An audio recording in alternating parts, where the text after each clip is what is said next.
Well, hello, it's me, Mrs Blackwell. I am here to talk to you about the books that I read in February. I started the month with Chris Hayes' The Siren's Call. Chris is a popular broadcaster in the US. He hosts an evening news show, and he has picked a book full of everything that he has learned about getting and keeping attention. There is so much in here. If you're in a business book club, I think that you should definitely consider whether this could be one of your reads. He examines the idea of whether during the Industrial Revolution we learned that our hours were something we could trade for dollars, but right now our attention might be the resource that we have to sell. The Siren's Call, Chris Hayes. Dream Count by Chimamanda Ngozi Adichie. My apologies for any incorrect pronunciation. This is the story of 3 Nigerian women and a domestic servant from, I want to say Ghana, but I might be remembering that wrong. All 4 of them live in the United States. The Nigerian women are very wealthy and very successful by US standards. And this is a story of their interconnecting friendships, their love lives, and questions what we really know about the private lives of our friends. This is so beautifully written. There were times when I had to stop and many times I had to stop and reread sentences because I wasn't sure that I had just read such a beautiful sentence. This comes out later in March. Adam and I went to Tasmania for our wedding anniversary, and my first stop was at the Hobart bookstore where I asked for a recommendation by an Australian or a Tasmanian author. I could not have been paired with a more perfect book. This is Limberlost by Robbie, Arnott. It's the story of Ned, who is a young man in northern Tasmania during World War II.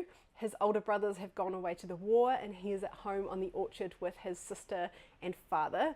He dreams of owning a sailboat and he saves up for that to make that a reality by selling rabbit pelts to help the war effort. Intertwined with the story is he captures an animal I believe is called a quoll, Q-U-O-L-L, and it's a carnivorous marsupial, and this becomes the vehicle for which he meets his future wife.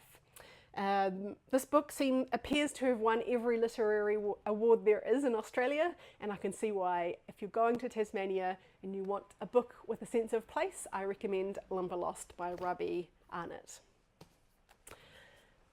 I have never read a book by Anne Tyler, although she is very prolific and famous, but a customer came into the shop and said to me that Anne Tyler and Elizabeth Strout are her favourite authors, and that was enough for me to seal the deal.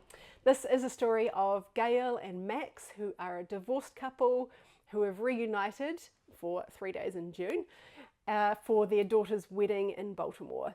The story is really the truth behind the unravelling of their marriage, and I think if you really liked Anne Patchett's Tom Lake, then you will enjoy 3 Days in June by Anne Tyler. My Travels in Japan by Audry Nicklin.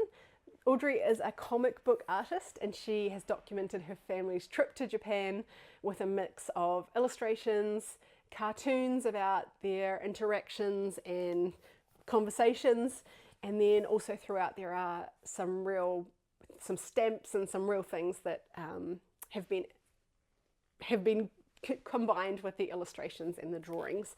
I picked this up because obviously I want to go to Japan, and I was also wanting some inspiration for my own journal, and I got it. So My Travels in Japan by Audry Nicklin. And I will start and end my video with books by broadcasters. Ali Moore is a New Zealand journalist and broadcaster. I'm going to swallow my pride and admit that I chose to read this book because I wanted to get the tea on her marriage to Simon Dallow, also a New Zealand broadcaster. But this book does talk about that, but it is actually a book about a fractured family relationship, and it deals with the impossible subject of incest. This is an advanced copy. It comes out in April. Advanced copies don't usually have the acknowledgement section in them, so I'm not sure if Ali wrote this all herself or had help from a writer, but either way, The writing is really good, and it deals well with a really tough subject. On that cheerful note, that is my reading for February, and I will see you again in March.